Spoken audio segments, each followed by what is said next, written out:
How's it going, everyone? It's Vivi, and welcome to my in-depth look at Crash Bandicoot 4 It's About Time. We have the trailer to look at, and the gameplay. With that said, let's straight up dive into it. We first start with the shot of a volcanic-looking cavern. My guess, the big creature we'll see later on in the trailer. I take it that thing lives inside that big cave. Perhaps that beast, or ghostly figure, call it, whatever it is probably the guardian of this dimension, or world. Notice how one Wampa has a different shape. Crash of the Titans-esque, don't you think? Okay, so what's with these different sized fruits? Let me remind you, something I said in my Everything We Know video. If you haven't seen it, I do recommend it. There's a tally system. This was footage posted on Crash Bandicoot's Instagram page with Quavo. There was a slight glimpse of a tally system. Remember, Wampa in Crash 4 will count as currency, according to the interview with Toys for Bob over on IGN's website. I don't think it means that this Wampa that's shaped differently is worth more. It's just a natural fruit aesthetic. At least I like to believe that, for now. Which is very cool, very nice addition. As for this shot, it appears to be the same level judging from the rocky environment, the level we see right at the start of the trailer. Already at quick glance, we see the checkpoint crate, a metal crate, a Wampa crate, an arrow crate, TNT, even Aku Aku. Unfortunately, we don't see Aku Aku in gameplay whatsoever. So what's the difference between these crates compared to the crates from the Insane Trilogy? The size and proportions, at least for this part. The crates in Crash 4 look more undefined, meaning they're very curvy. Moving on, this level appears to be Cortex themed. By that I mean this looks like his headquarters, not a level where he's playable. There's an N right there. And the castle structure environment, I take it this is Cortex Castle perhaps? What do you think? The layout looks like a mix of side-scrolling, the section you see up front, and perhaps a part where you simply have the camera focused on the player. You know, like a normal level, call it. Honestly, this level could be anything, I'm simply speculating. Okay, we got a close-up of Aku Aku's crate. It's a different design than NST's for sure, and the color of the purple feather is more faithful to the one from the original. As for Insane Trilogy's version, it was more pink. I love how the TNT crate looks more detailed and textured. You can actually see the dynamite within it. And this level overall does give me toxic waste vibes. The enemy especially. You're going to have to be on your guard for this one. You're gonna have to wait for the guy to stop swinging, and then I take it you simply spin on the guy. We have Cortex as a hologram. Those yellow rings, I take it, are what put together his hologram. As for Cortex here, Lex Lang, by the way, is reprising his role, confirmed over on Twitter. His design is growing on me. To be honest, at first I was like, I'm not too sure. But the more I watched the trailer, I'm like, okay, I'm starting to like it. His model, it does remind me of the one from Titans, especially looking at his height. But yeah, it's starting to grow on me. And look at that breath in that cold weather. That attention to detail, I love it so much. The way he presses the button, I feel like he's a bit too satisfied. But I love it, it's very expressive. The location appears to be the location we'll see later on during the gameplay portion. Alright, moving on. Now what do we have here? Different fruit? Interesting. Alright, I like it. Take the classic formula of Crash and expand upon it. Very neat. So looking at this, it looks like a grape. I take it it's worth more than Wampa? Or at least acts as currency? Yes, by the way, according to IGN's interview, Wampa will now actually go toward end-of-level goals, and can be used as another currency in both modes. Yes, this game will have two modes, retro and modern, which I'll get to later. The keyword in this phrase is another. So yup, it appears this grape could act as currency. This is very Ratchet & Clank Rift Apart. I hope I'm not the only one who noticed this. Not only the cracked rifts going between one dimension to another, but the fact that you get a glimpse of locations you will visit. As for Ratchet and Clank Rift Apart, looking at the rifts, you have a mix of levels on one screen. But as for Crash 4, one by one you see the levels which you'll get to explore. The first area looks to be pirate themed, perhaps this level in this beautiful screenshot. Looking at the ropes, yes, we can now rope swing and, in this case, slide. This level does remind me a bit of Pirates of the Carburetor from Tag Team Racing. What do you think? It does give off a bit of that vibe. As we progress through this dimensional rift, we see another fruit. Is it a peach? Is it a cherry? Is it a plum? I mean, who knows? But the fact that we have different fruit in this game, I'd like to say that it's all part of the currency. Here we notice the same tower from before, but during daylight, or light setting we saw at first, you know. As for this one, I believe it is the same exact level which we see during the B-roll gameplay footage, which I'll dive into later. Next, this appears to be Insanity Beach. There's a shipwreck, and there's a TV. I do feel like this is Crash's home. There is something I cannot unsee. Crash's left pupil appears smaller than the right one. And if you pay close attention throughout the whole thing, if you watch the trailer and gameplay, it's like the size of his pupils are very inconsistent. Anywho, the sole of his shoes reminds us of his model from Crash of the Titans. Well, the shoes, to be precise, doesn't it? As for his feet, it looks like they went with the clown design. Longer and, you know, clown shoes. By the way, this model you see here, which I really love, I really do love it, is designed by Reignited's Nicholas Cole, the same person who redesigned Spyro for Reignited. Just that running animation, it looks so much more bouncy and much more lively. Rail sliding, alright. Notice how his eye gets bigger here. Are they like animating his pupils? I'm not too sure. Again here, we have a better close-up of that differently shaped Wampa. So yes, we'll get to see this type of undefined Wampa in a bunch of levels. As for that crate right there, it appears to be a golden Wampa crate. The thing about Wampa crates, usually they don't have a symbol on it, unless you're looking at the bouncy Wampa crate. But a golden Wampa crate? This thing called a golden Wampa began in Nitro Fueled, developed by Beanox.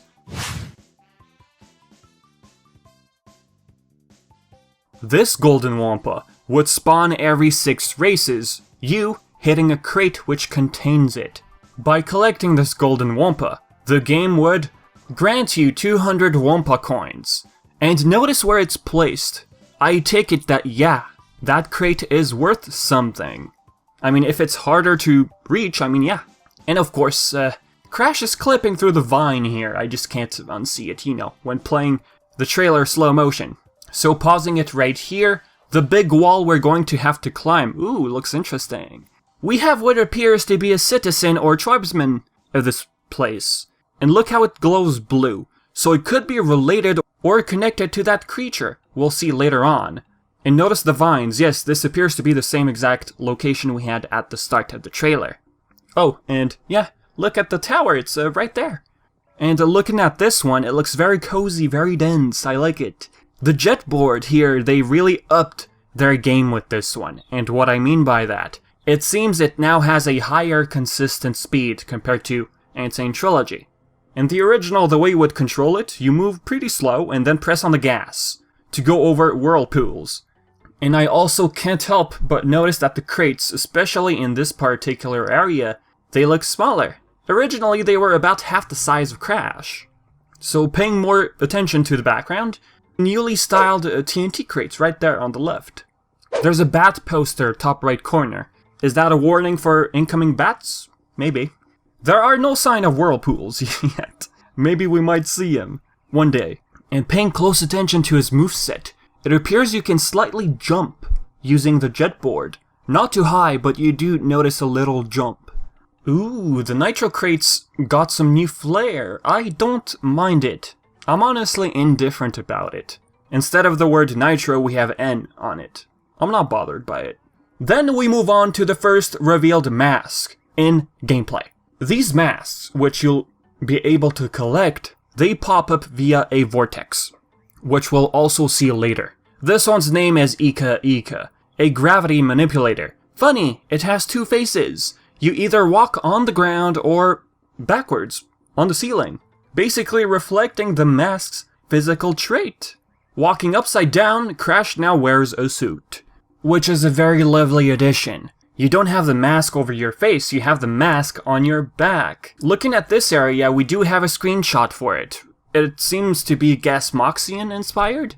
And Oxide Boss, anyone? I mean, look at this creature, it really does remind us of nitrous oxide.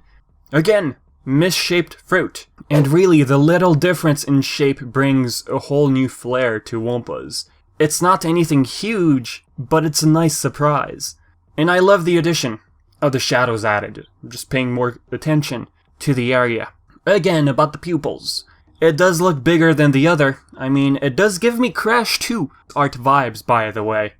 Paying attention to his spin, it does glow just like the one from NST.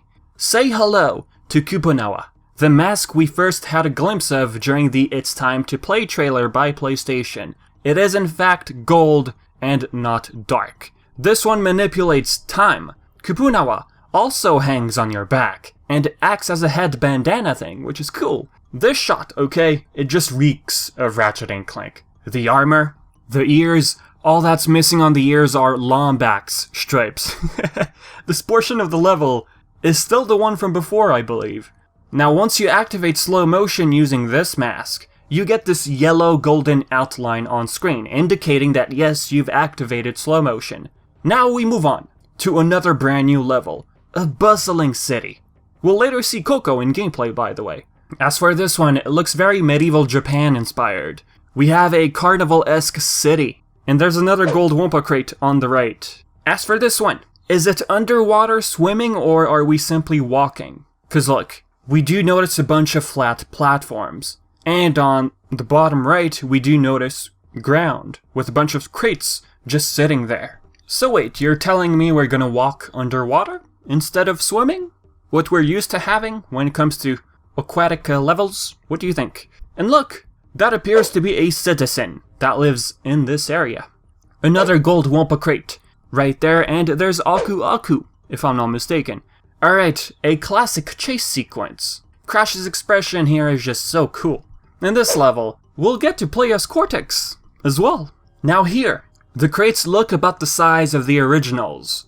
So are we looking at a mix of early and late build? Or maybe my eyes are playing tricks on me, I don't know. So after this chase sequence, we have Crash just looking at the camera, looking like, whoops. Ah, okay, about Cortex. According to Paul Yan, co-studio head at Toys for Bob, Cortex levels will be stylized for his movesets, saying that it's gonna be more strategic. Looking at his ray gun, it can morph enemies into either a static platform you can walk on.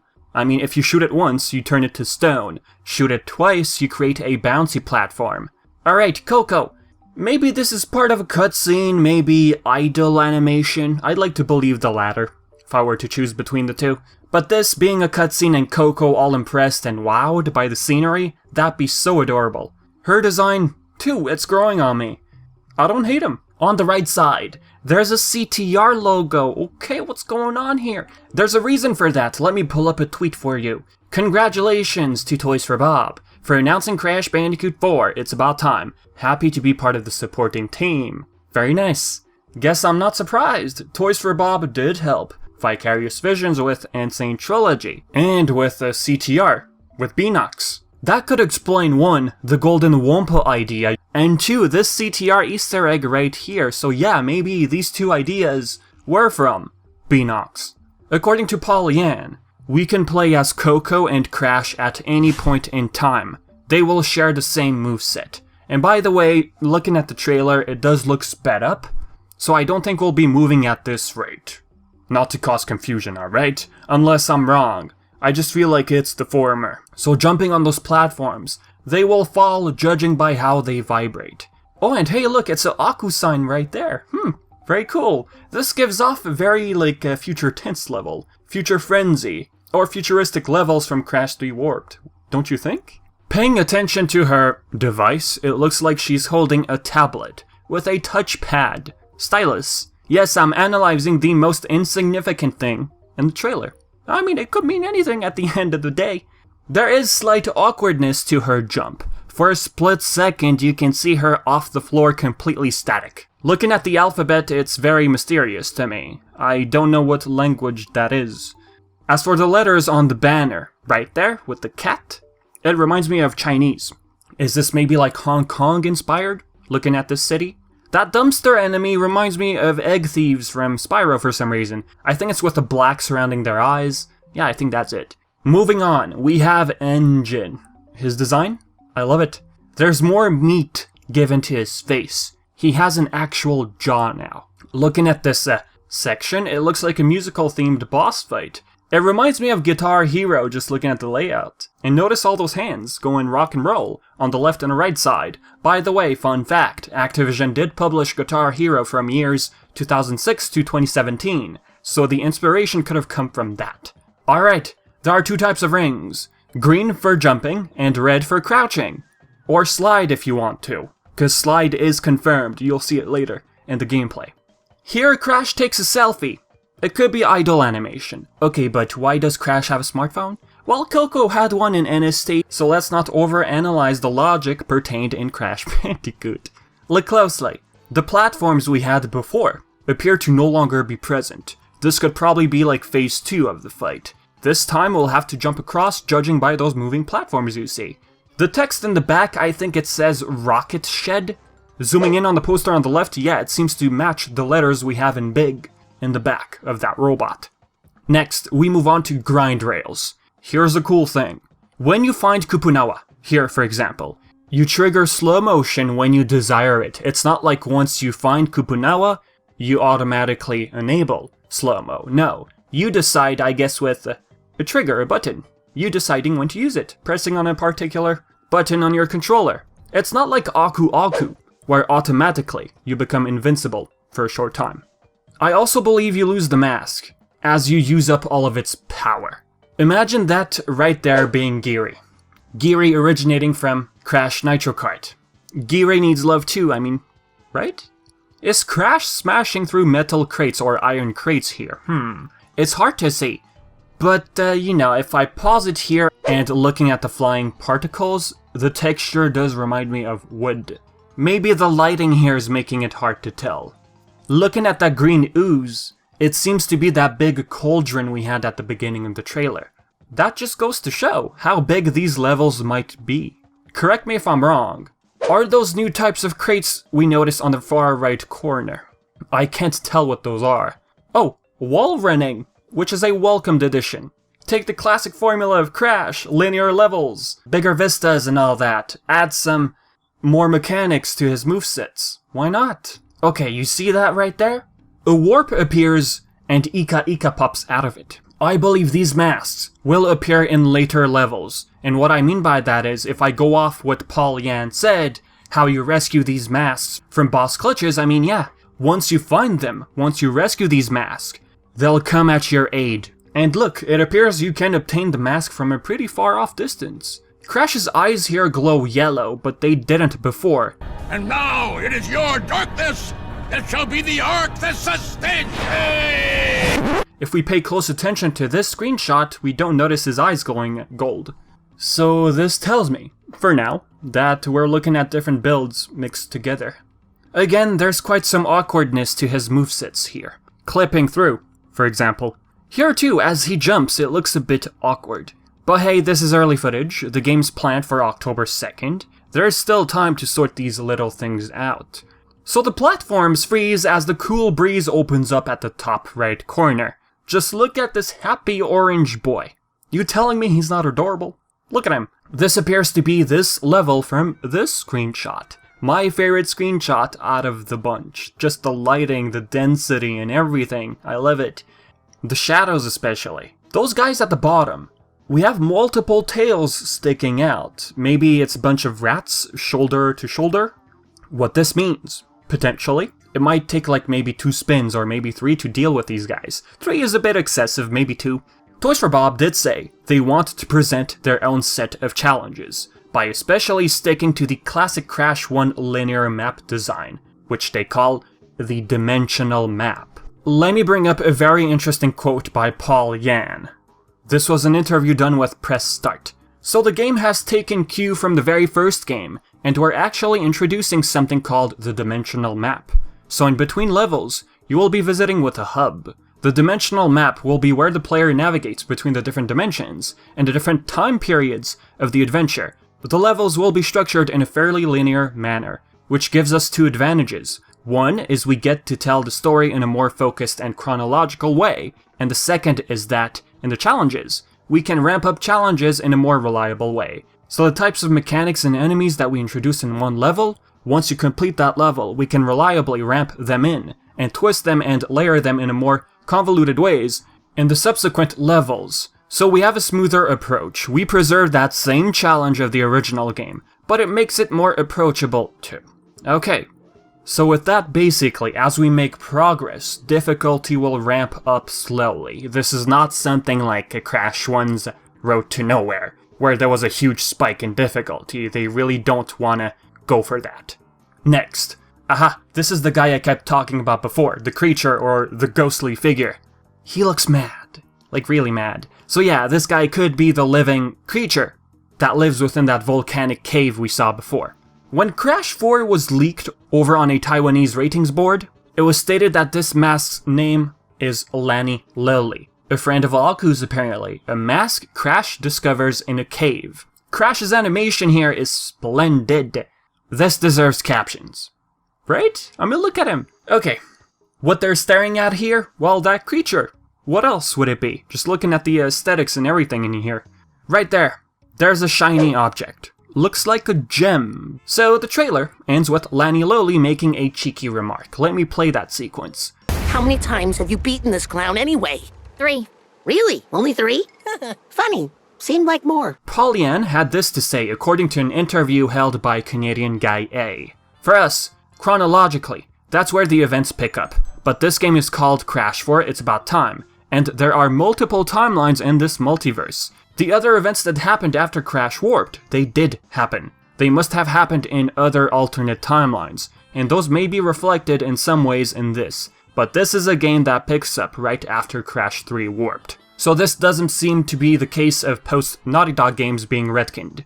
They're acknowledging those games in some way. To what extent, we don't know. They're simply just hinting at alternate dimensions, for the time being. Okay, Lani Lily, being one of the guardian masks of space and time. Well, basically, he's not the only one. You have to find 4 of these guys in order to fix the dimensions. The rip caused in the space-time continuum due to Cortex, Uka Uka, and Entropy escaping that unknown planet from 3 after a very long time. When Lani Lily says, I had a feeling that it seemed like more, something along those lines, in this scene. It's as if he's seen another Crash and Coco dealing with Cortex in a different dimension. At least that's what I feel like is implied here, going off what Pollyann said, especially during that interview. Crash's eyes again, here the pupils are the same size. It seems to really be inconsistent. Now before we move on to the gameplay analysis, if you buy this game digitally, not pre-order, if you simply buy it digitally, I probably said pre-order in my Everything We Know video, my bad, you get some exclusive skins. Since Wampa acts as some type of currency in this game, is it far-fetched to say we'll be able to buy skins with Wampas? If that is the case, I do not think that these skins will have any particular functionality. It's all gonna be cosmetic. Again, this idea of skins could have originated from Beanox, since they are part of the supporting team, don't forget. With that said, folks, let's move on to the gameplay B-roll footage.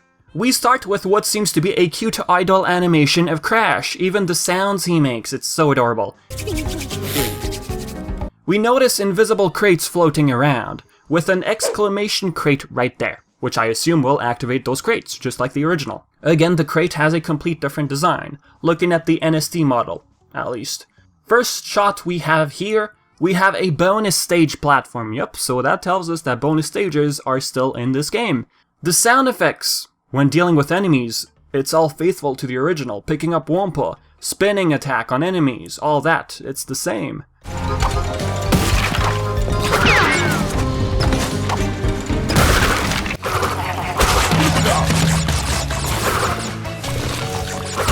And honestly, the crates here look about the size of the original. What makes them look smaller, I guess, are the curved edges, really. In the original, we all had like straight corners and all, you know, a cube. Here, I absolutely love how they added a reaction moment with those marks appearing over Crash's head. I like it. I just love how they're sticking to the classic formula by introducing us to these little cute additions, which brings so much more life to the gameplay. Alright, with that said, here, the game transitions to Coco. Pay close attention, we don't magically switch to Coco. The way the gameplay was uploaded, it transitions to Coco. It's not you switching to Coco using your controller. So counting how long this mask lasts, it's about 6 combined seconds at least for this part. And what I mean by combined? Every time you use it, you have seconds which get accumulated. Looking at this one, here for example, we have 3-second increments at least. Aku's mask, 3rd tier in the original, would last 20 seconds of, you being invincible. For now, it appears these masks only have 1st tier. Looking at the checkpoint crate, I love that new checkered pattern. It gives a new look. Speaking of checkpoints, Paul Yan said that modern mode, yes, like I said before, I would get to it. I'm getting to it right now. There are 2 modes confirmed. One is retro, where you'll have the classic game over system. Collect 100 Wampa, you get a 1-up. All that. As for modern, you have unlimited lives. You simply respawn at checkpoints. Modern, according to Yan, again will have more checkpoints, especially for hazardous areas, difficult areas. Perhaps even replacing 1-up crates with those checkpoints.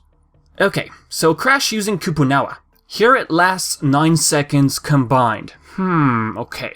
Maybe the one with Coco was the player intentionally cancelling out the mask using their controller. Also, have you noticed that the mask glows blue after using slow motion? It's as if there's a timeout feature to the mask. Slow down time, wait a couple of seconds until the mask glows blue, and you can proceed. And by the way, Coco, are you okay? What is going on here? You can still use your basic spin attack when equipped with the mask. That was a question I had when I first saw this. Belly flopping is back. Basically, Crash's classic moves will be brought back. Paul Yan didn't specify which ones. By that, I mean Crash 3 Warped, especially. We don't know if all of the moves from that game will make an appearance. For now, we have Jump, Spin, and Slam. Oh, and here's a Slide, ladies and gentlemen. Just looking at this part, okay. Why are you skipping on that crate, sir? When Crash falls in icy cold water, we have a classic Crash freezing up. By classic, I mean just the, the cube, icy cube effect. But he does have a different pose, and let me just play the clip here. There's a variation of his, whoa, I love it.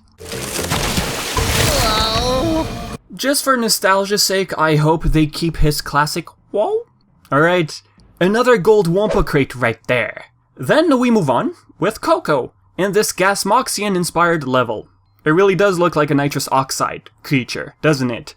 You can see through the glass what's up ahead. This just goes to show how this game shows much more of its surroundings. This is something they couldn't achieve in the original games. As for Vicarious Visions with NST, they basically made a 1-to-1 remake. It's not like they expanded the visuals and everything in Insane Trilogy, no. They just remade the game. Notice while using Ika Ika, the player manages to perfectly land on that platform without hitting the ceiling. Meaning, you can deactivate the mask whenever you need to. Okay, makes more sense. That would explain the difference in seconds we had before comparing Coco and Crash. Next, notice a thick shiny Wampa. Now that, to me, looks like it's worth much more. Let me pause it here. Yeah, notice how many Wampas come out of it. Now listen closely to the mask. I'm gonna play the sequence. Listen to it.